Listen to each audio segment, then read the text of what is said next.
What's up guys, this is Gotcha Brew again and welcome back to my channel. So for today, ang gagawin natin is quick unboxing ng Freedconn R1 Plus Intercom Bluetooth Wi-Fi recorder. So ang difference niyang R1 sa R1 Plus is yung R1 wala siyang Bluetooth intercom and yung connectivity niya is only using micro USB. However, yung R1 Plus may Bluetooth intercom siya and USB Type-C na rin yung kanyang connection port. Alright, so let's do the unboxing. Let's go! So, yan. Once you've opened the box, makikita mo na agad yung mismong Bluetooth intercom, yung Freedconn R1 na headset. And then, right after opening, included na rin sa kanya manual.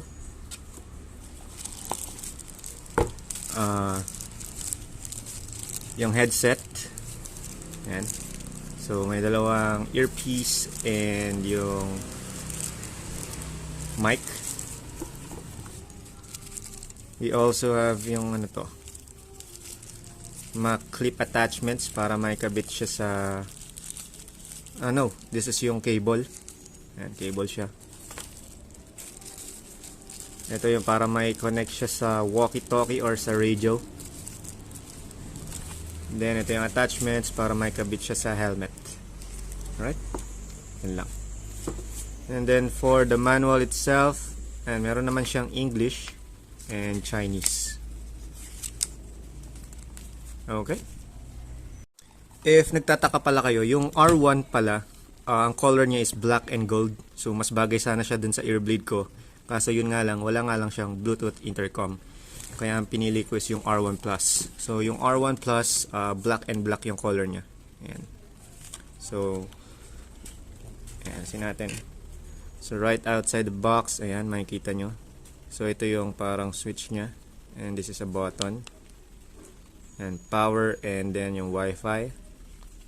At the back, ito yung, dito ni-slide yung attachment clips. At the bottom, you'll see here and headset. Check natin yung port. And headset port. Then dito is yung micro USB yata. And dito i-connect yung SD card. Not sure ano tong isang parang button siya. Reset yata yan, reset. Ayun, reset nga siya. Ayun, RST. And then here is the USB port and Type-C. So specifications on the box, it says it can record full HD 1080p and take a picture, Wi-Fi data transfer, rechargeable battery, then remote control operation, multi-device connected. And then it's water resistant. I think it's IP67 rated. Then advanced noise control, stereo music kasi pwede nyo ring i-connect yung cellphones nyo via Bluetooth. Individual volume control, playback control, and voice prompt. Okay. So ayan, ito pala yung mga included.